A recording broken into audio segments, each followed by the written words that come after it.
Gloria a Jesús. Dios lo bendiga, mis amados hermanos. La paz del Señor siempre con cada uno de ustedes, dando gracias a Dios en primer lugar por la vida y por permitirnos estar en este día de sacrificio, ¿verdad? Recuerde que el ayuno es un tiempo muy importante para el cristiano.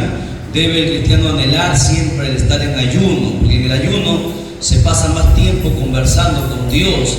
Mayormente cuando los judíos ayunaban, casi ellos no meditaban en la palabra. Los judíos se dedicaban a orar, se tiraban al piso, hermanos, por horas y horas, a derramar lágrimas, a echarle ceniza, a echar arena, porque eso es lo que es ayuno, ¿verdad? Es un luto, es duelo, y nosotros entramos en ayuno también para hacer esto, para conversar con Dios, para pedir tantas peticiones que se tienen que pedir, ¿verdad? Por eso que el mayor tiempo debería ser del ayuno, dedicarnos, hermanos, a la oración, a estar orando constantemente. Bien, en esta hora vamos a nosotros a meditar en la palabra, y ya que nuestro hermano Fabio ha hablado sobre la unidad, bueno, el Espíritu Santo nos ha unido. Estaba preguntando al Señor, ¿qué vamos a hablar en esta mañana? Vamos a hablar sobre los colaboradores de la obra de Dios, porque todos deberíamos ser colaboradores en la obra del Señor. El trabajo no es de uno o de dos, el trabajo debería ser de todos, porque Dios a todos nos va a llamar a cuenta. Vamos a ir a la Biblia, Nehemías capítulo 4, verso 1 hasta el 23, vamos a lecturar. Nehemías capítulo 4, verso del 1 al 23. Alabado sea el Señor para siempre. Vamos a tratar de avanzar con 2 o 3 mensajes para en la tarde darle oportunidad al esfuerzo cristiano, ¿verdad? Parece que han traído otra laptop y con eso vamos a poder hacer las instalaciones pertinentes para poder prepararnos también en la tarde en lo que es esfuerzo cristiano. O tenemos todos el libro de Nehemías en el Antiguo Testamento, hermano. Antiguo Testamento. Aleluya. Dios es bueno. Amén. Nos vamos encontrando, nos vamos poniendo en pie rápidamente. Un saludo cordial a los hermanos que están conectados ahí a través del TikTok, del Facebook, del YouTube. Dios los bendiga. Gracias siempre por estar ahí presentes. Amén. Todos lo encuentran. Ayúdenle por favor al que no lo encuentra en el Antiguo Testamento. Nehemías 4:1. Gloria a Jesús. No veo a la mayoría y faltan bastantes el día de hoy. Bueno. Amén. La palabra siempre se va a leer para la gloria del Padre que nos creó, gloria del Hijo que nos salvó y la gloria del Espíritu Santo que está presente en la iglesia de Cristo. Dice, amén. Palabra de Dios es esta. Cuando oyó Sanballat que nosotros edificábamos el muro, se enojó y se enfureció en gran manera e hizo escarnio de los judíos y habló delante de sus hermanos y del ejército de Samaria y dijo, ¿qué hacen estos débiles judíos? ¿Se les permitirá volver a ofrecer sus sacrificios? ¿Acabarán en un día? ¿Resucitarán de los montones del polvo las piedras que fueron quemadas? Y estaban junto a él Tobías amonita, el cual dijo, lo que ellos edifican del muro de piedra, si subiere una zorra lo derribará. Oye, oh Dios nuestro, que somos objeto de su menosprecio, y vuelve el baldón de ellos sobre su cabeza, y entrégalos por despojo en la tierra de su cautiverio. No cubras su iniquidad, ni su pecado sea borrado delante de ti, porque se airaron contra los que edifican o edificaban. Edificamos pues el muro, y toda la muralla fue terminada hasta la mitad de su altura, porque el pueblo tuvo ánimo para trabajar. Pero aconteció que oyendo Sanballat y Tobías y los árabes y los amonitas y los de Asdod que los muros de Jerusalén eran reparados, porque ya los portillos comenzaban a ser cerrados, se encolerizaron mucho y conspiraron todos a una para venir a atacar a Jerusalén y hacerle daño. Entonces oramos a nuestro Dios y por causa de ellos pusimos guarda contra ellos de día y de noche. Y dijo Judá: las fuerzas de los acarreadores se han debilitado y el escombro es mucho y no podemos edificar el muro. Y nuestros enemigos dijeron: no sepan ni vean hasta que entremos en medio de ellos y los matemos y hagamos cesar la obra. Pero sucedió que cuando venían los judíos que habían entre ellos, nos decían hasta 10 veces: de todos los lugares de donde volviereis, ellos caerán sobre nosotros.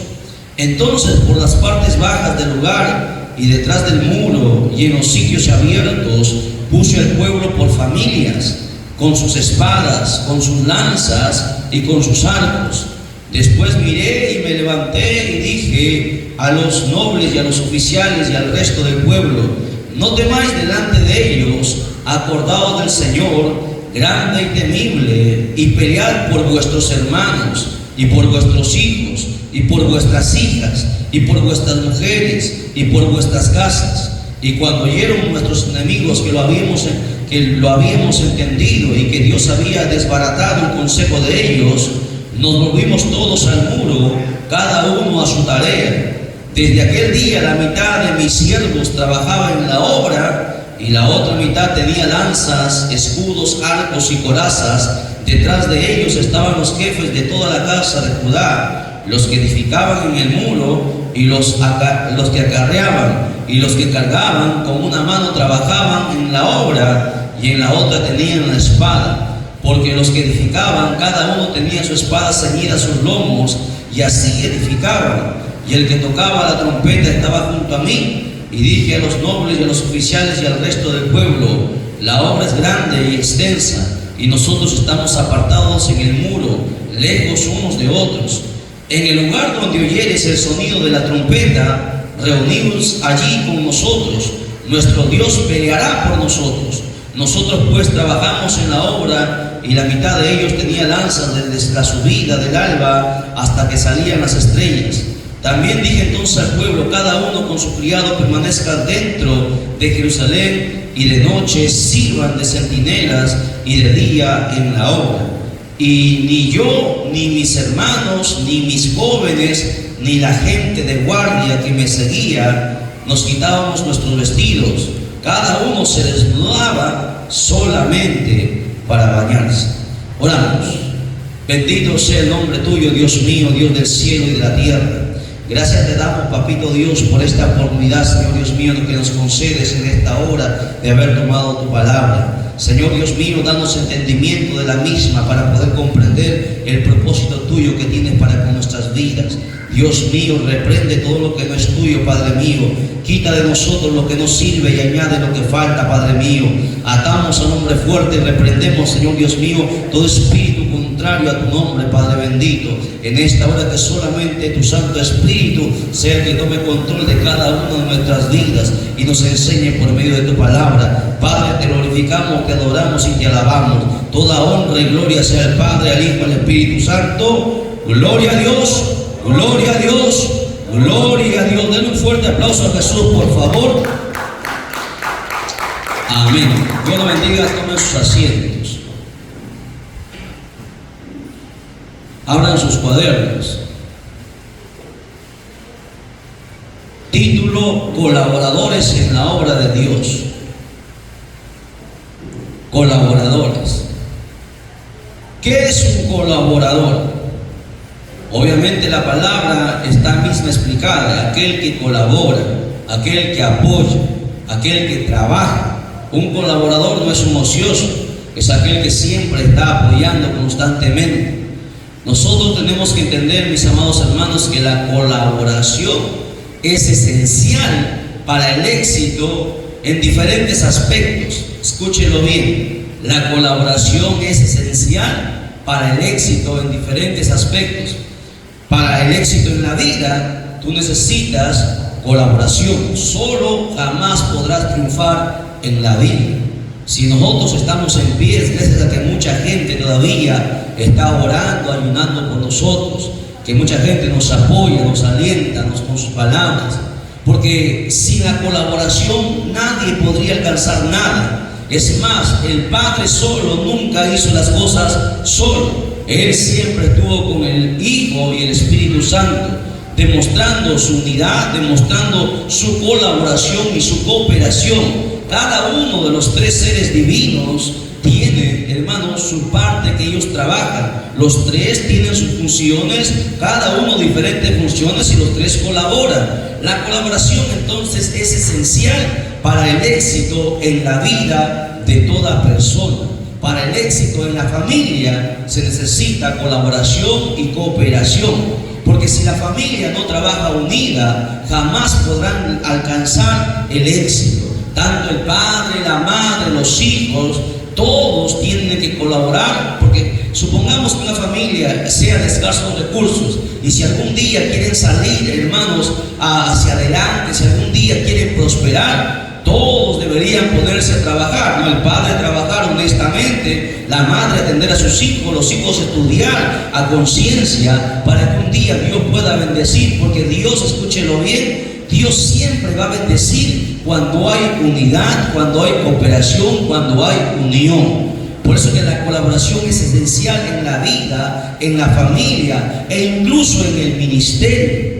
Todos los pastores, evangelistas, maestros, todos los que tienen ministerio saben perfectamente que nunca podrán permanecer, hermanos, por sí solos. Gracias, hermanos, a nuestras esposas o a nuestros hijos o a los hermanos, a los amigos, a los pastores que siempre están, hermanos, ayudándonos, los ministerios permanecen. Ningún ministerio puede permanecer solo si no hay colaboración ni cooperación.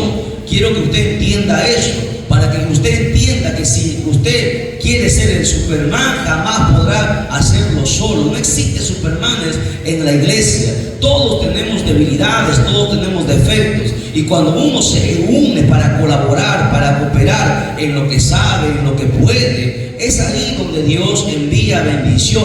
Recuerda un texto muy conocido, el Salmo 133, que dice, es un salmo que tiene 3 versos fundamentales. Muchas veces solamente se recita el primer verso, pero ¿qué es lo que enseña Dios ahí en ese salmo? Ahí habla de la unidad, habla de la cooperación, habla de la colaboración, que es esencial.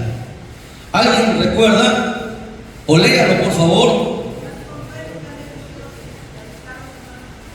Cuán bueno y delicioso es habitar los hermanos juntos en armonía. Pero ¿qué más dicen los otros 2 versos? El verso 3, ¿qué dice?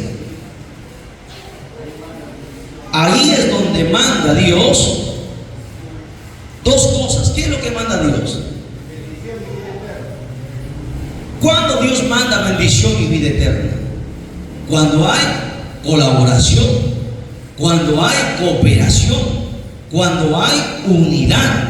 Ahí es donde Dios envía, hermano, 2 cosas fundamentales que los seres humanos necesitan, pero que nunca aplican. Por eso es que, hermano, no pueden triunfar, por más que se esfuerzan, por más que trabajan. Si no hay unidad, si no hay cooperación, si no hay confianza, si no hay seguridad, si no hay armonía, jamás podrá haber bendición. La iglesia misma, para que subsista, tiene que estar unida. Si no, la iglesia va a ser despedazada, desborotada. Ayer estaba predicando fuera de Chimbote y nos contaban los pastores, ¿no?, que había una iglesia donde había, hermanos, habían edificado, habían inaugurado todo, ¿no? Y al año el diablo la despedazó, se pelearon los hermanos, y al otro año ya era esa donde se alababa a Dios, donde se oraba, era una cantina y prostíbulo, hermano. Imagínense dónde había sido ungido esa tierra para hacer la obra de Dios, para que se predique la palabra. En 2 años el diablo la arruinó, la convirtió en un prostíbulo y cantina. Imagínense. ¿Y saben por qué pasa eso? Porque no hay colaboración, porque no hay unidad, porque no hay armonía.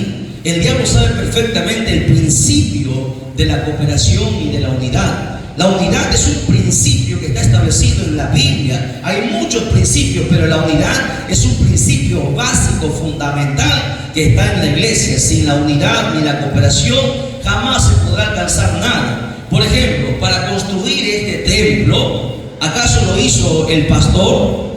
¿Una sola persona trabajó? ¿Acaso solamente lo hace el maestro de obra? ¿Acaso no tiene trabajadores que todos tienen que estar trabajando bajo un mismo objetivo, bajo una misma dirección, para luego poder plasmar y que se plasme y se realice esta obra maravillosa? Muchos son los que han trabajado. Si no hubiesen trabajado juntos, no se hubiese logrado todo lo que nosotros ahora vemos, que la casa del Señor es hermosa. ¿Por qué? Porque colaborar. En el mundo espiritual todavía va más allá lo que debe ser la cooperación y la unidad, cosa que no se aplica en las iglesias. Por eso siempre hay pleitos, por eso siempre hay diferencias. ¿Por qué? Porque no se colabora, no se coopera, no se conversa, no se dialoga. Y el diablo es astuto para poder tomar las mentes y poder, hermanos, dividirlas, partirlas. Por eso que la colaboración es esencial en la vida, en la familia, en el ministerio y sobre todo en la obra de Dios.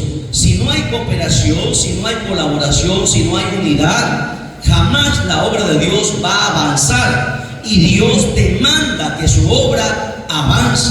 Jamás ha sido la idea de Dios que su obra sea estancada, que su obra se paralice o se mantenga siempre en lo mismo. La idea de Dios siempre ha sido que la obra avance, que la obra crezca. Y cuando una iglesia está estancada y no avanza, es porque no hay unidad, es porque los corazones de algunos todavía no han entendido lo que significa el mandamiento y la orden de Dios de poder trabajar unidos para que la obra avance, porque la obra no es del fundador de la iglesia, porque ayer hablábamos sobre eso, no se molestaron los fundadores, pero la palabra es la palabra, ¿no? Aquí el dueño de la iglesia no es ni el pastor ni el fundador. El dueño de la iglesia es Jesucristo.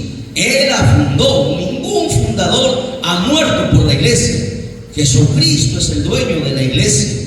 ¿Me entienden? Jesucristo es el dueño de la iglesia y todos trabajamos para Él. Nosotros estamos aquí para trabajar. Hemos sido llamados para trabajar. Aquel que no está trabajando está perdiendo su tiempo. Porque el que no trabaja no va a recibir un salario. La Biblia dice que el obrero es digno de su salario. Y Dios ha prometido salario, recompensa en el cielo. Nos ha prometido una morada, nos ha prometido coronas, nos ha prometido perlas, nos ha prometido una ciudad de oro, nos ha prometido un montón de cosas y añadido a eso vida eterna.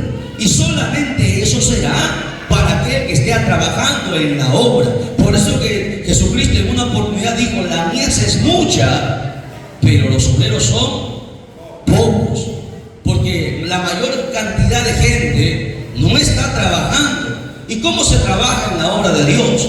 Bueno, orando, ayunando.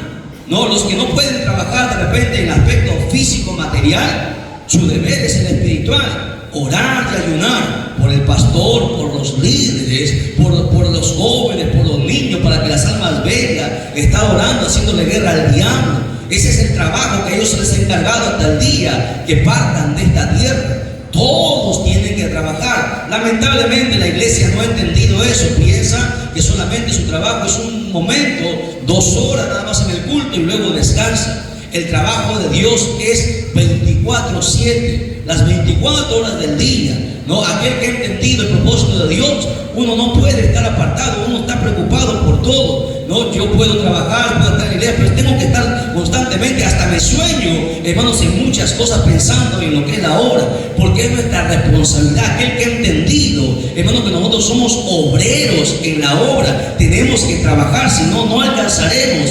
recompensa. Para que la obra avance, para que la obra tenga victoria y sea una obra que, hermanos, salve almas, porque eso es la misión de la iglesia, ganar almas. Todos necesitan colaborar. No solamente el líder de evangelismo es el encargado de traer las almas aquí. Todos deberían salir a repartir tratados, cosas que hasta el día de hoy no se hacen. Se vienen diciendo y indicando y no tenemos tiempo. No queremos tiempo para diversión, pero no queremos tiempo para hacer la obra de Dios. Deberíamos estar haciendo la obra de Dios y nos excusamos con nuestros problemas. Todo el mundo tiene problemas, pero más que nuestros problemas, más que nuestras responsabilidades en nuestra casa o en el trabajo, tenemos una responsabilidad con Dios. La pregunta es: ¿estamos trabajando en la obra de Dios? ¿O solamente nuestro trabajo es 2 horas? Porque la mayoría de cristianos en el mundo entero, lo que nos están mirando a través del canal, la gente piensa que ser cristiano es solamente ir al culto 2 horas y se acabó y se olvida. No, ya me dedico, voy a pasear, voy a divertirme, voy a la playa, voy a hacer esto y aquello. ¿Y la obra de Dios? ¿Cuándo la vas a hacer? No estamos trabajando. Y el diablo, hermanos, está contento con eso, que mucha gente no ha entendido, que tenemos que nosotros a trabajar en la obra de Dios y sobre todo cooperar. Vamos a ver entonces si la cooperación o la colaboración es importante. ¿Por qué es necesaria? Bueno, la cooperación o la colaboración es esencial o necesaria para 3 puntos fundamentales. Punto número 1. Para que pueda ser sustentada en el tiempo de debilidad. Anote, para sustentar en tiempos de debilidad. En los tiempos de debilidad, si uno está solo, se muere. Pero si hay cooperación, si hay colaboración, entonces no va a morir, ¿verdad? Porque si uno está solo, de repente está, hermanos, qué sé yo, caminando, pasando por su desierto, por el valle de sombra y de muerte, pero hermanos, no hay nadie que lo respalde en oración, que lo anima, que le da palabra de aliento, va a morir en el proceso. Pero si hay colaboradores, entonces podrá avanzar, porque todos nosotros nos debilitamos, hasta los pastores, los maestros, todos se debilitan, se desaniman, porque somos seres humanos que tenemos, hermanos, emociones, que tenemos sentimientos. Y es en el tiempo de debilidad más que nunca cuando se necesita la colaboración y la cooperación de todos nosotros. Mira, vamos a dejar un momento en Nehemías, no lo pierda por favor. Vamos a ir al libro de Éxodo, capítulo 17, verso 8 al 13. Éxodo 17, verso 8 al 13. Todavía no estamos en la introducción, todavía no estamos enseñando todavía el mensaje, porque no hemos hablado nada de Nehemías, de lo que hemos lecturado. Pero quiero, para entrar en este primer punto, ir al libro de Éxodo.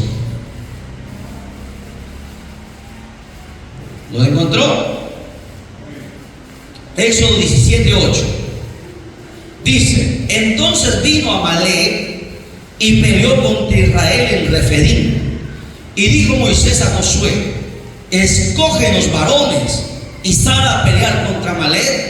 Mañana yo estaré sobre la cumbre del collado y la vara de Dios en mi mano. E hizo Josué como le dijo Moisés, peleando contra Amalek.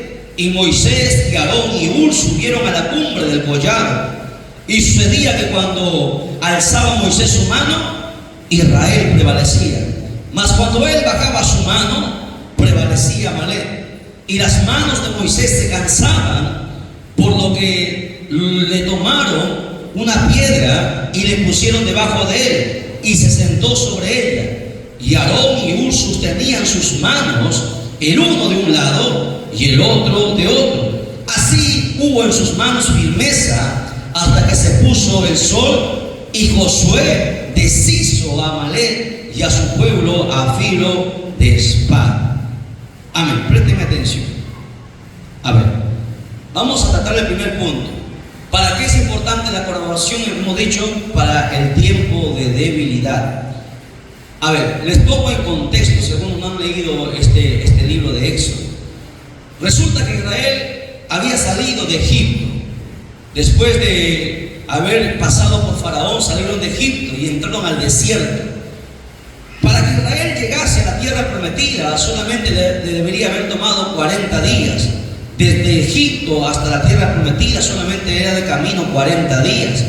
Pero lamentablemente anduvieron en el desierto 40 años por su rebeldía.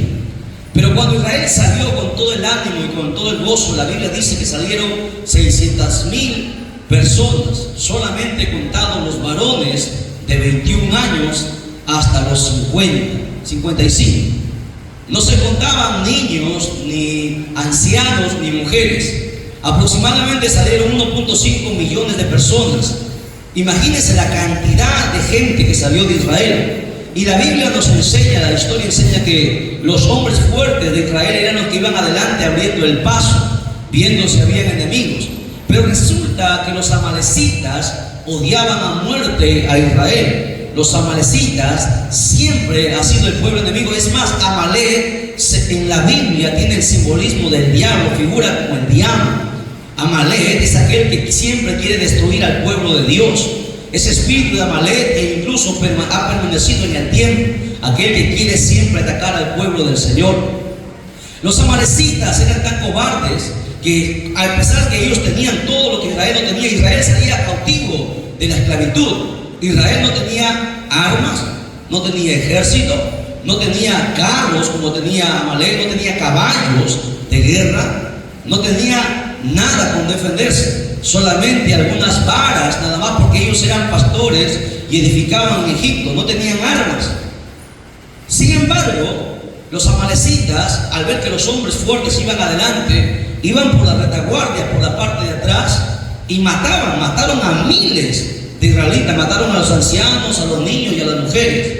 Y cuando se tocaba la trompeta, el ejército volvía para enfrentar a Amalek, ellos huían. Y así fue una y otra vez. Y el pueblo del Señor le iba siendo diezmado. La gente lloraba enterrando a sus muertos en el desierto porque tenían que avanzar.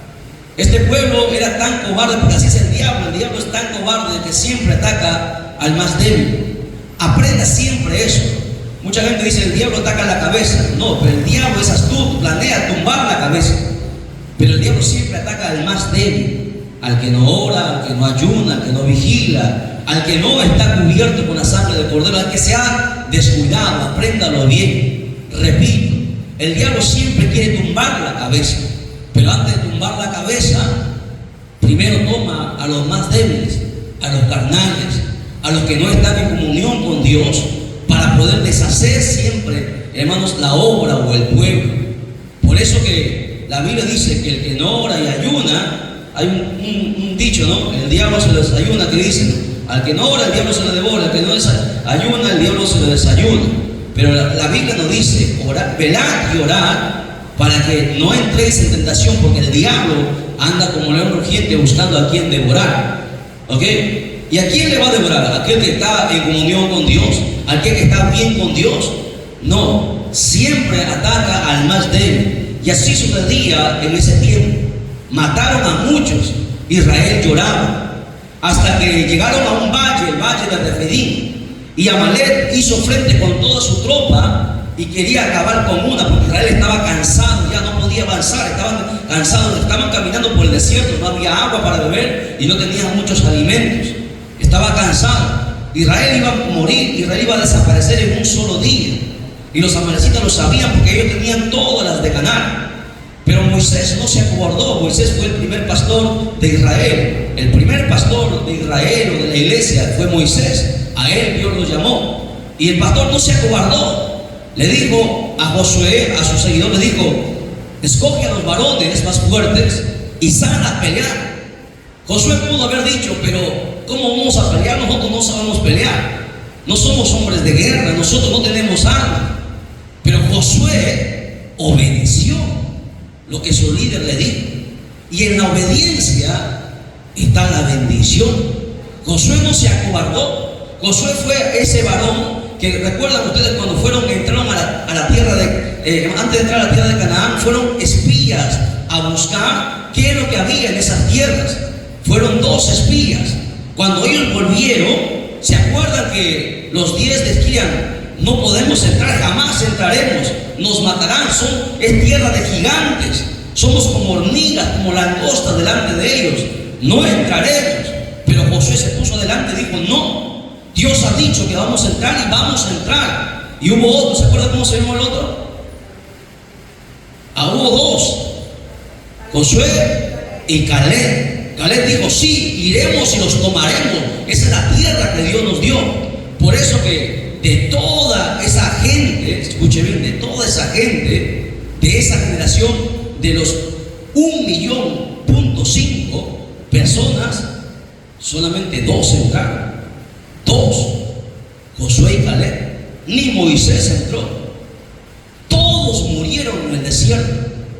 Solamente ellos dos, porque ellos dos creyeron a Dios. ¿Lo entienden? Josué con los niños que habían nacido.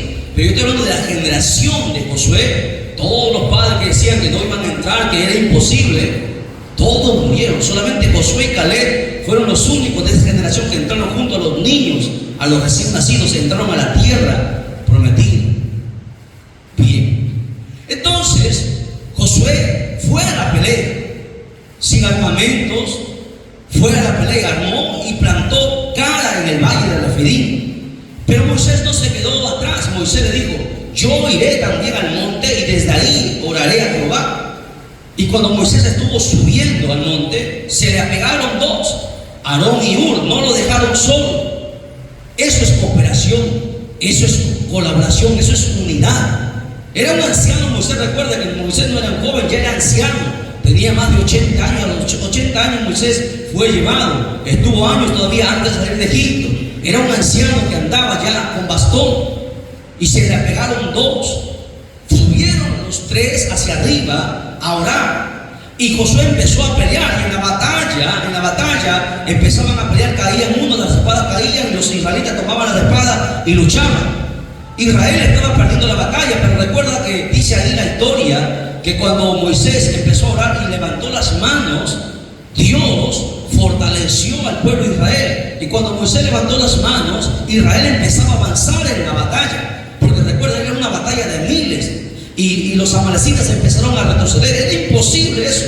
Era Dios quien les estaba fortaleciendo, así como Dios fortaleció a Sansón. Sansón era un jovencito, no era musculoso, era un jovencito, pero el Espíritu de Dios estaba en Sansón, que le daba una fuerza sobrenatural. Lo mismo pasaba cuando Moisés oraba y pedía a Dios, y Dios responde. El ejército de Israel se fortalecía y empezaba a avanzar. Era algo ilógico que eso pasaba, pero Moisés era anciano. No se puede mantener. Usted intente poner las manos arriba por un par de horas, no se puede. Recuerde que la batalla duró todo un día, desde la mañana hasta el anochecer, todo un día. ¿Quién demora cuántas horas? Eran más de 12 horas peleando. Eran miles de soldados los que estaban luchando. Recuerde que el ejército era grande, había miles de muertos ya. Moisés se cansó las manos y bajaba las manos, y cada vez que bajaba sus manos, Israel empezaba a retroceder. Y eso hizo, y Moisés recuperaba la conciencia y volvía a levantar las manos, orando y pidiendo a Dios. Y Israel empezaba nuevamente a avanzar, y así una y dos y tres veces. Y los que estaban con él se dieron cuenta de esto. Moisés no se dio cuenta de esto. Fueron los cooperadores, los colaboradores, los que estuvieron con Moisés, los que se dieron cuenta de esto, que cuando Moisés levantaba las manos, Israel prevalecía, y cuando bajaba las manos, Israel retrocedía. ¿Y qué hicieron ellos? Le trajeron una piedra para que se sentase. Moisés estaba de pie orando a Dios, porque desde lejos de la montaña se veía en el valle la guerra, la matanza. Entonces le trajeron una piedra para que descansase, porque nos cansamos, los líderes se cansan, ¿no? Yo lo entiendo, mi hermano David, lo entendemos. Los que tenemos ministerio nos cansamos, porque la obra no es 2 horas, la obra es extensa, que tenemos errores, que tenemos fallas, pero necesitamos de gente que colabore. Le tomaron una piedra, le hicieron sentar y levantaron sus manos, uno de un lado y el otro del otro lado. Y así Moisés empezaba solamente a orar. Y así dice la Biblia, hubo firmeza.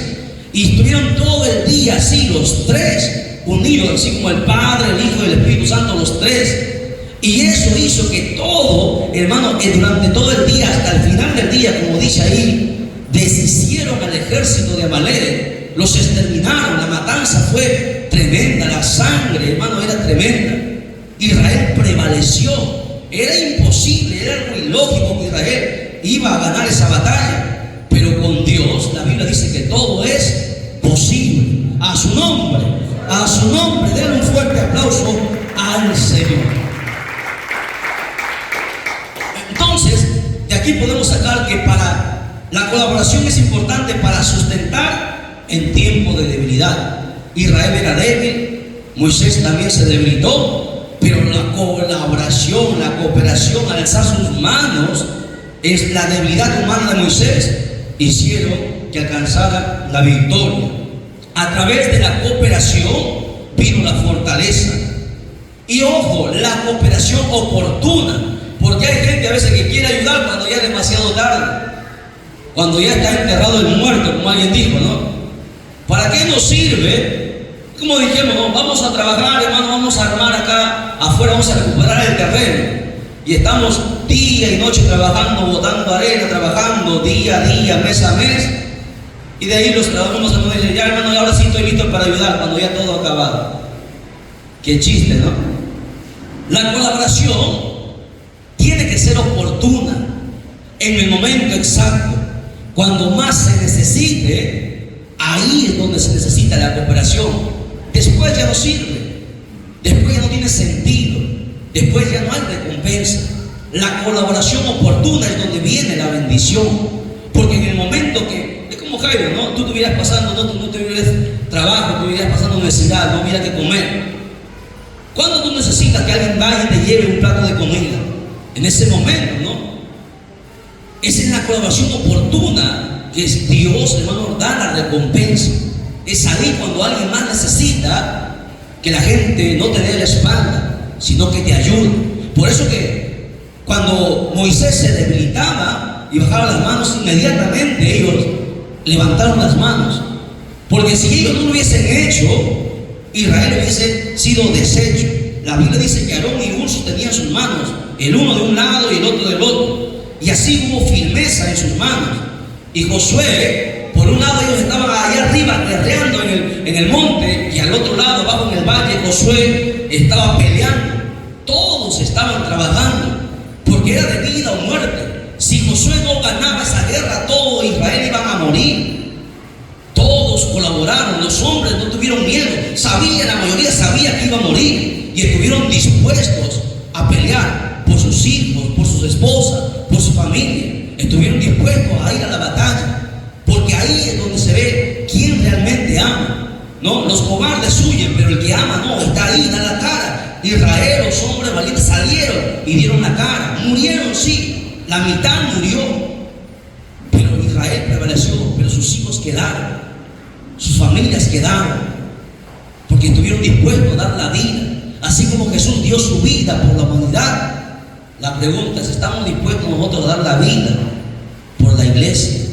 ¿Estamos dispuestos a dar la vida por los hermanos?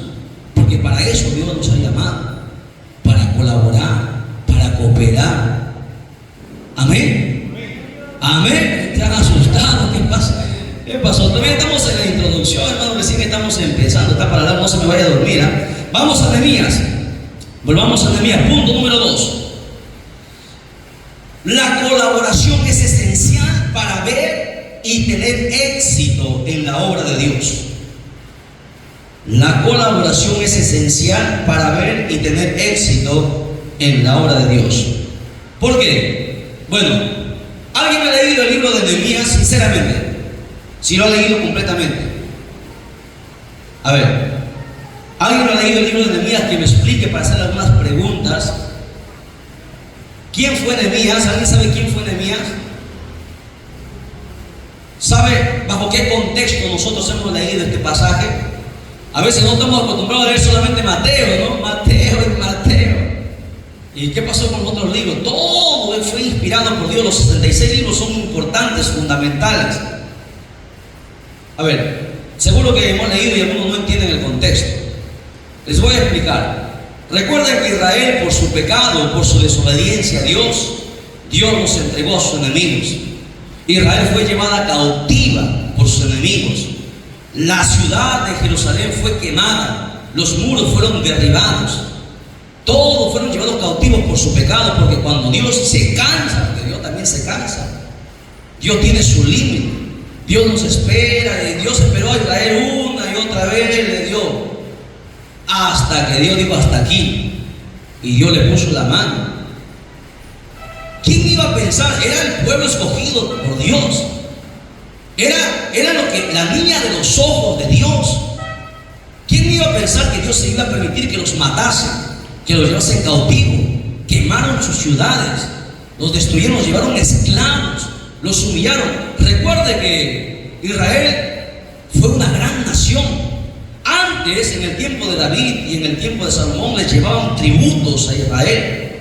Les rendían, todas las naciones les rendían tributos, les llevaban oros, porque Israel era una potencia, mundial. Todo el mundo tenía miedo al ejército de Israel. Cuando Josué entró, hermanos, a la tierra prometida, mató a todos los ejércitos, empezaron a matar a todos sus enemigos, porque Dios estaba con ellos y todo el mundo tenía miedo de Israel. Hasta que Israel se ensoberbeció y Dios los entregó a sus enemigos. Israel empezó a hacer culto extraño a los Baales, a otros dioses, y ellos llegaron cautivos. Dios los entregó a sus enemigos. Nadie iba a pensar que Dios los iba a abandonar, porque Dios se cansa, Dios tiene su polvo hasta su tope. Dios les esperó que se arrepientan y no quisieron, y llegaron al tope de Dios y todo Israel fue llevado cautivo. Cuando destruyeron la ciudad santa, la ciudad de Jerusalén, algunos solamente pudieron escapar y se quedaron ahí y eran como mendigos. Teniendo palacios se convirtieron en mendigos porque todo lo hubieran perdido. Israel era destruida. Y en ese tiempo Israel empezó a clamar, a humillarse cuando estaban como esclavos nuevamente, después de haber sido esclavos de los egipcios y luego fueron llevados por los asirios, por los babilónicos. Israel cayó en esclavitud 3 veces por su pecado. Israel empezó ahí en su cautiverio a llorar, a pedirle a Dios misericordia, y Dios los oyó. Mire cuán bueno es Dios. Dios tuvo misericordia, que levantó 2 hombres en esa época. El primero fue Esdras, que se convirtió en el sacerdote, y el otro fue Nehemías, que se convirtió en el gobernador. Estos hombres habían caído en gracia con el rey de los enemigos de Israel que habían llevado cautivo. Por ejemplo, Esdras o Nehemías era el copero. Estaba, hermanos, en la posición más alta, aún en cautiverio, llevado lejos. Él había caído en gracia. Y cuando el rey llega y le dice: Nehemías, ¿por qué estás triste? Porque Nehemías en la mañana había recibido una noticia que algunos habían vuelto de Israel, y le preguntó: ¿cómo está la nación? Le dijeron: está destruida, está quemada, está asolada, todos son siendo esclavos, no hay nadie. Nehemías empezó a llorar, a gemir, porque él era judío. Sabía que, hermanos, la ciudad santa había sido consumida.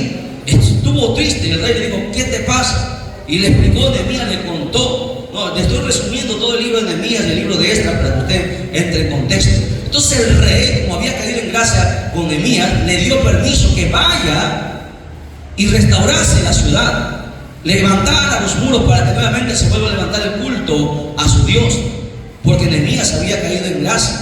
Primero fue Esdras y luego fue Nehemías. Y Nehemías, cuando llegó, dice la Biblia ahí, está el capítulo 4 donde nosotros hemos lecturado, cuando ellos empiezan a edificar todo lo que había sido destruido, se levantó el diablo, se levantó los enemigos. Y no era uno ni dos, eran varios. No hemos leído, estaban los árabes, los amonitas, estaban estos impíos también, los de Amalek, estaban ahí, porque Israel siempre ha tenido enemigos. Y se burlaban: ¿qué hacen estos judíos esclavos? ¿Van a edificar nuevamente los muros? Uno dijo, se burló y dijo: si lo que ellos levantan, una sola se va a poner encima y lo va a tumbar. Se burlaban. Por eso que Nehemías ora a Dios y dice: Señor, mira, se están burlando, Señor, entrégalos. Y ahí es donde nosotros hemos empezado la lectura. Y vamos a entrar ahora de Nehemías para explicar todo el contexto. Ya les expliqué, ahora sí vamos para que ustedes entiendan. Vamos a ver. Dice ahí, Nehemías dice: no cubra su iniquidad, ni su pecado sea borrado delante de ti. Y es la oración que Nehemías hace, porque se airaron contra los que edifican. ¿Ok? Eran pocos los que empezaban a edificar. Dice ahí, edificamos, verso 6. Le damos a Nehemías 4:6. Edificamos pues el muro, y toda la muralla fue terminada hasta la mitad de su altura, porque el pueblo tuvo ánimo para trabajar. Ahí nos detenemos. El pueblo tuvo ánimo para trabajar. Cuando hay ánimo, se avanza. Cuando hay un objetivo, cuando todos apuntan al mismo objetivo y tienen ese gozo, ese deseo de acabar lo que, hermanos, uno tiene en su corazón, lo hacen. Pero cuando hay desánimo, no se avanza, hermano. Basta que haya uno o dos pesimistas, lo malogra todo, porque un poco de levadura deuda toda la masa. Y lamentablemente hay mucha gente pesimista dentro de las iglesias, ¿no? Y yo le digo, porque cuántas iglesias hemos visitado, hermano. Hemos asesorado, hemos dedicado, consagrado iglesias, hemos visto tantas cosas. Y siempre cuando se quiere hacer algo, siempre está uno, pero no se puede por esto, por aquello. Así como la gente en el tiempo de Israel, no podremos lograr esto. Y ahí viene, hermano, el desánimo, el desaliento. Y ahí es donde el diablo entra para que la obra no avance. Pero aquí dice, como el pueblo, todo el pueblo tuvo ánimo, la obra avanzó. Ellos empezaron, hermanos, a edificar. Era imposible, llegaron hasta la mitad de los muros a edificar. Los amonitas, todos los enemigos estaban furiosos, no pensaban que esto iba a acontecer. Todo el pueblo tuvo ánimo. ¿Ves? Cuando todos están con ánimo, cuando todos están con ese aliento, con ese gozo de alegría en el corazón, las cosas suceden. Pero cuando alguien está con desánimo, hermano, un desanimado, imagínense, un desanimado para que invite a alguien a la iglesia, ¿qué le va a hacer caso? Para estar como tú, mejor no voy. El cristiano siempre tiene que estar con ánimo, con gozo. Así, hermano, se esté muriendo por dentro, así esté sangrando por dentro, siempre la sonrisa en el rostro. ¿Cómo te va? Bien, estoy bien. Aunque por dentro, hermano, esté muriéndose, aunque esté enfermo, aunque esté pasando hambre. Porque el cristiano, hermano, tiene algo que se llama el gozo. Mucha gente ha perdido el gozo, por eso que no tiene ánimo. Todo le parece difícil, todo le parece imposible. Pero con Dios todo es posible. El ánimo es algo que nosotros no podemos perder. Miren, el ejemplo de ánimo aquí hizo que la muralla empezase a ser edificada. Cuando hay ánimo se avanza, la obra avanza. Pero cuando hay desanimados, esos desanimados hay que meterlos en ayuno, hay que meterle purgante para que avancen, hermano, porque van a detener, en vez de ser, hermanos, aliento, van a ser piedra de tropiezo. La Biblia dice, ¡ay de aquel que es piedra de tropiezo! Mejor que se le ate una piedra de molino al cuello y se le bote al mar. Cuidadito, hermano, cuando alguien le esté hablando, cuidadito, usted esté hablando palabras negativas. Cuidado, porque el cristiano, hermano, siempre tiene que animar. Se supone que usted es la luz de este mundo. Se supone que usted es la sal de la tierra. Se supone que es un embajador de Cristo. Nunca diga, no se puede, no puede. Porque el apóstol Pablo dijo, todo lo puedo en Cristo que me fortalece. A su nombre, den un fuerte aplauso al Señor. Así que, hermanos, hay que tener ánimo para trabajar. ¿Ok? Verso 7. Pero aconteció que oyendo Sanbalat representa al diablo, hermano. Sanbalat, Tobías. Mira, ¿cuántos enemigos tenía Israel? Sanbalat, Tobías, los árabes, los amonitas, los de Atod. E incluso, hermano, como ustedes vamos a leer más adelante, hasta judíos que habían estado viviendo con esos pueblos se habían contaminado y vinieron a tratar de desanimar a los judíos que estaban edificando. Porque así hay gente dentro de la misma iglesia que en vez de ser trigo es cizaña. Judíos de la propia nación que supuestamente deberían estar contentos que la ciudad nuevamente empezaba a ser edificada, vinieron a desanimar, porque así hay, y eso pasa. Pero el que está animado, hermano, no hace caso a palabras necias, oídos sordos. ¿Me entiende? Usted tiene que avanzar. No, si me vas a hablar algo bueno, te lo recibo. Si me vas a hablar algo negativo, por favor, ahí nada más. Aprenda, ¿no? Chismes no quiero, murmuraciones no quiero, que me dijo que me... No. El siervo tiene que, sobre toda cosa guardada, guarda tu corazón, porque de él mana la vida. No, porque si no serás parte y cómplice de su pecado. Por eso que hay que tener mucho cuidado. Aquí dice la Biblia que vinieron sus enemigos porque los portillos ya estaban empezando a ser cerrados y se encolarizaron mucho. ¿Quién se molesta cuando la obra avanza? El diablo. Cuando usted ve a alguien que está molesto porque la obra avanza, es que el demonio se ha metido dentro de su cuerpo, hermano. Así como a Pedro se le metió el diablo dentro de él, así como a Judas se le metió el diablo dentro de él. Así que nadie venga a decir que yo soy cristiano y soy hijo de Dios, el diablo no tiene parte en mí. Cuando, hermano, uno no puede estar molesto, uno no puede estar, porque ahí le da cabida al diablo. ¿verdad? Jesucristo dijo: airaos, pero no pequéis. No se ponga el sol sobre vuestro enojo. Un momento te puede molestar y luego tienes que botarlo, porque eso no es de Dios, te va a matar. Es como una lepra, como un cáncer que te va a destruir, que le va a abrir puertas a los demonios para que te destruya. Aquí ellos estaban encolerizados, querían destruir y acabar con la obra. Dice: y conspiraron, verso 8, conspiraron todos para venir a atacar Jerusalén y hacerles daño, porque así es el diablo, siempre quiere atacar. En estos días he ido a visitar algunas iglesias, hermano, y qué pena que algunos pastores han salido, hermano, que algunas obras han sido paralizadas. Es triste ver la condición. El diablo detrás siempre de mucha gente. Mira, dice la Biblia: entonces oramos a nuestro Dios y por causa de ello pusimos guarda contra ellos día y noche. Así el cristiano ha sido llamado como un vigía. Día y noche no puede descuidarse, porque tenemos un enemigo acérrimo. No podemos descuidar nosotros, hermano, ni en la casa, ni en el trabajo, ni en la calle, ni en la iglesia. El cristiano tiene que estar siempre cuidándose, porque el diablo está tratando de destruirte. Ellos pudieron salir victoriosos porque día y noche estuvieron preparados.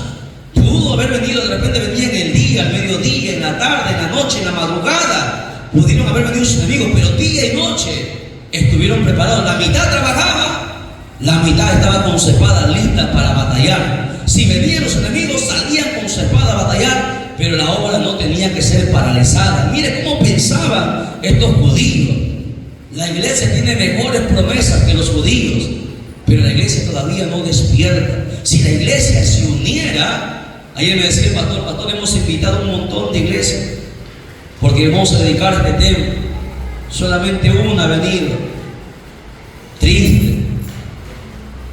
Así es, hermano. Lamentablemente las iglesias no han entendido lo que es la unidad. Por eso el diablo los va a zarandear a todos.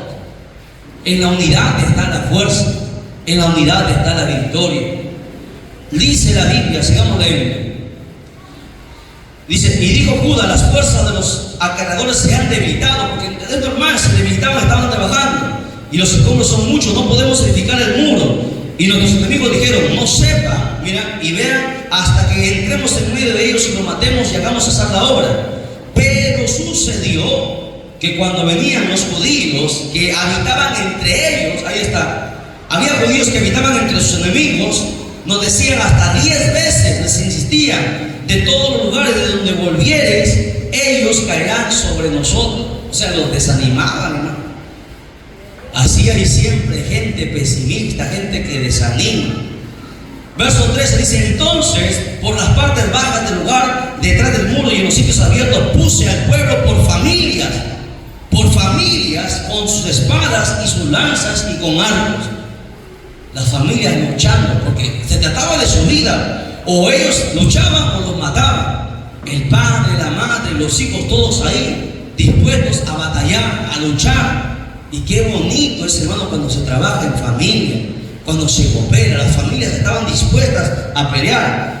Después miré y me levanté y dije a los nobles, los oficiales, todo el mundo tenía que trabajar y tenía que estar preparado para la guerra. No porque tenía cargo, todo el mundo tenía que trabajar. Y del resto del pueblo: no temáis delante de ellos. Y Nehemías los alentó, les dijo: acordaos del Señor, grande y temible, y pelead por vuestros hermanos y por vuestros hijos y por vuestras hijas y por vuestras mujeres y por vuestras casas. Pregunto: ¿estamos peleando la verdadera pelea? ¿Estamos peleando por nuestros hijos? ¿Estamos peleando por nuestras esposas, por nuestros esposos, por nuestro hogar? ¿Estamos peleando porque el diablo nos quiere destruir? ¿Estamos peleando porque la familia tiene que estar unida para que la iglesia pueda estar unida también? Recuerden que la iglesia está compuesta de familias. No solamente basta con uno o dos estén en la iglesia, toda la familia tendría que estar en la iglesia. Aquí en el Biblia dijo: peleen por sus hijos, por sus hijas, por vuestras familias, por vuestras mujeres. El cristiano tiene que entender eso. Estamos en una guerra, no podemos descuidarnos. Hoy en ayuno tendríamos que estar orando por nuestras familias, para que todos estén aquí, ya que el tiempo se ha terminado. En breve, cualquier momento, la iglesia se va. Ojalá que sea en un ayuno, que la iglesia aparta, en un abrir y cerrar de ojos en el tiempo menos pensado, todo va a cambiar. En un abrir y cerrar de ojos todo cambiará, todo será transformado. Y mucha gente no está preparada para eso.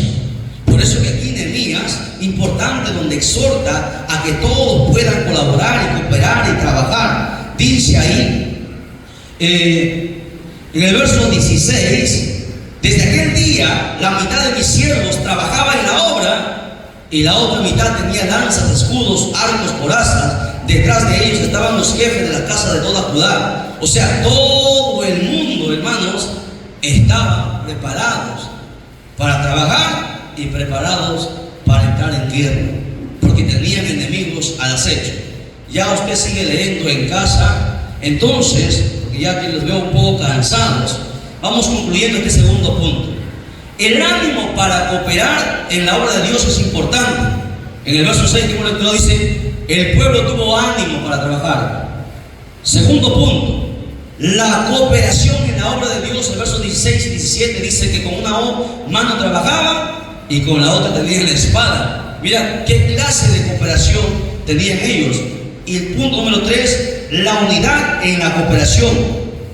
Dije a los nobles, oficiales y al resto del pueblo, o sea, todos tenían que trabajar. Aquí no había nadie que tenga, todo el mundo se pone a trabajar para que la obra avance.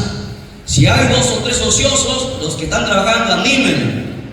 Hermano, trabaja, haz esto, no te detengas. Ya basta de estar sentado, de calentar banca. Esfuérzate. Aquí estamos, trabaja, la obra es mucha, la mies es mucha. Y tercer punto, ¿para qué es importante la colaboración? Para tener fuerza y éxito en la intercesión. Repito, punto número 3. ¿Por qué es importante la colaboración o la cooperación? Para tener fuerza y éxito en la intercesión. Porque recuerde que en la intercesión es la oración cuando Dios nos oye. Si no, escuchen bien, vamos a demostrar por la Biblia que si no hay cooperación, la oración no va a llegar a Dios. Quiero que usted entienda esto. Jesús habló de esto. Hemos visto este pasaje que muchos de ustedes lo saben de memoria, pero lo han visto de una manera superficial. Ahora vamos a ir a lo profundo de este pasaje. Ahora tú mira conmigo en Mateo, capítulo 18, verso 19 al 20. Mateo 18, versos 19 y 20. Es un texto conocido, ¿verdad? ¿Qué dice? Otra vez os digo que si 2 de vosotros se pusieran de acuerdo en la tierra acerca de cualquier cosa que me pidieren, les será hecho por mi Padre que está en los cielos. Porque donde están 2 o 3 congregados en mi nombre, ahí estoy yo en medio de ellos. A ver, ¿qué usted ve en ese pasaje? ¿Qué usted ve en ese pasaje? Pero dice, menciona, si 2, porque solo hay oraciones, escúcheme, hay oraciones que solo llevan al Señor, pero hay oraciones que necesitas de alguien más. Por eso que siempre se dice que los esposos deben orar juntos, ¿verdad? En la iglesia se tiene que orar por una sola petición que se presente. Si 2 se pusieran de acuerdo, dice, sobre cualquier cosa, mi Padre que está en los cielos lo hará. Y la pregunta es, ¿por qué hay peticiones que nunca son escuchadas? Porque no nos ponemos de acuerdo. Ahora usted me entiende por qué les digo que cuando se viene aquí solamente se ora por las peticiones. Y aún después de haberse enseñado, hay gente que sigue insistiendo en orar por peticiones personales. El secreto de la cooperación, y aquí Jesús está mandando, cuando 2 se ponen de acuerdo, cuando hay unidad, cuando hay cooperación sobre una misma cosa, y dice Jesús, dice, sobre cualquier cosa en esta tierra, mi Padre en el cielo lo va a hacer.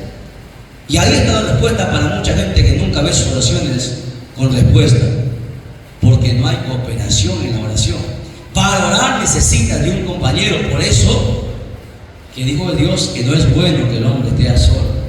Hay oraciones que necesitan del compañero. Bueno, tu esposa no puede, pues búscate un compañero. Porque Pablo siempre tomaba un compañero. Pablo iba con Silas, Pablo iba con Bernabé, Pablo estaba con Timoteo. Porque dos son esenciales. Si dos se ponen de acuerdo, ¿no? Por eso que es necesario tener amigos. Sin amigos jamás podremos avanzar. Los amigos son fundamentales. Un amigo siempre estará ahí en las buenas y en las malas. Nunca te abandonará. Y cuando tú estés pasando problemas, ese amigo se te va a pegar. Y lo que pidan juntos, Dios lo va a hacer. Ahí está el secreto.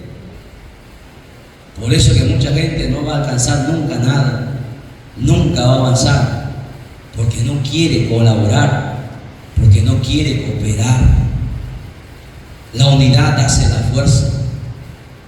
Y cuando dos se ponen a orar juntos sobre alguna petición, dice ahí, ¿qué dijo Jesús en el otro verso? En el verso 20, ¿qué dice? Porque donde están dos o tres congregados en mi nombre, ahí estoy yo en medio. Si dos se juntan, ahí yo estoy. ¿Lo entiende? Y cuando el Señor está en la ecuación, todo es posible. Así es que busque su compañero de oración. A ver, Jairo, ¿quién va a ser tu compañero? Marlon. A ver, Ever, ¿quién va a ser tu compañero? Ahí, Elber. Los dos empiezan con él. Busque su compañero de oración. En la Biblia siempre, a ver, les voy a explicar un poquito. ¿Por qué le cree que Elías tuvo un Eliseo? Interesante, ¿no? Desde el antiguo, ¿por qué usted cree que Moisés tuvo un Josué? ¿Por qué cree que Jesús siempre llevaba a 2, 3 a orar aparte? De los 12 llevaba a 2, 3, los cogía. Salía con Pedro, Juan, se los llevaba. ¿Por qué? Muchos ni siquiera pastores han visto esto, porque esto es algo profundo que muchas veces se ha visto por encima. Pero aquí estamos entrando adentro, al corazón del texto. Búsquese a alguien que siempre esté con usted orando, para que su oración tenga. Cuando usted ora y su oración tenga respuesta, necesita a su compañero. Cuando dos se juntan, ahí dicen, yo estoy en medio. Y esto aquí no lo digo yo, ahí está en el texto, no dice así en su Biblia. Y esto es algo que nadie lo ha visto. Y es por eso que a veces sus peticiones jamás será oída. Manda Evelina, júntese con sus hijos a orar, los dos ahí, por su petición. Busque un compañero, una compañera. Lo ideal es que lo hagan los esposos. Pero si no se puede, busque a alguien, ¿no?, que esté ahí. Porque solo no se va a poder hacer las cosas. La cooperación siempre es importante. Y este pasaje creo que es crucial para entender con esto. Creo que ya está más que dicho. Para poder, quiero dar un ejemplo más sobre la importancia de la cooperación. Marcos capítulo 2, verso 3. Marcos capítulo 2, verso 3. Dice, entonces vinieron a él unos trayendo un paralítico que era cargado por 4. Mejor todavía, no eran 2, eran ni 3, eran 4. Mejor se pone la cosa, ¿verdad? Les explico. Jesús estaba en la sinagoga y la gente se amontonaba, hermano. No podían pasar, estaban los apóstoles amontonados, estaba toda la multitud, las fuerzas estaban, hermanos, repletas. Nadie podía entrar porque todo el mundo quería que Jesús los sanase. Y afuera había una necesidad. Había uno que había estado paralítico, no podía caminar. Mira, escucha la importancia de un amigo. Su familia lo había abandonado, porque a veces hasta la familia te abandona. No dice que fue su familia los que lo llevaron a Jesús, fueron sus amigos. Usted entiende que un amigo es más que un hermano. Por eso se cumple lo que Salmos dice. 4 amigos. Por eso ellos pueden decir, no se puede, amigo, mira, la gente, todo el mundo quiere pasar, no se puede. Pero eran sus amigos. Y cuando uno es amigo, hace lo imposible. un amigo da su vida por su amigo. Jesús fue nuestro mejor amigo, dio su vida por nosotros. Estos amigos, los 4 se pusieron de acuerdo, los sacaron de su casa, los llegaron hasta donde estaba Jesús, treparon un árbol, se metieron al techo. No era techo como material noble, ese techo se pudiera romper y caer y morir, pudiera haber muerto un paralítico, pudieran haber sido lastimados los amigos, pero no les importó, porque eran sus amigos. Su amigo estaba en esa condición y había una sola oportunidad que él podía salir de esa condición: Jesús, llegar a Jesús. Y sus amigos lo llevaron a Jesús, se subieron al techo, abrieron el techo y lo bajaron. Y los 4 dejaron la cuerda al mismo tiempo, porque si no se caía, era paralítico, era inválido. Los 4 estaban de acuerdo, lo trajeron a Jesús. Y cuando hay unidad y compañerismo, Dios hace el milagro. Y Jesús los sanó. ¿Por qué? Porque ellos habían colaborado. No porque él estaba paralítico, porque Jesús había visto la unidad, la cooperación. Y es ahí donde Dios sobra, es ahí donde Dios trabaja, es ahí donde Dios se manifiesta. Hermoso, ¿no? Interesante la importancia de tener amigos.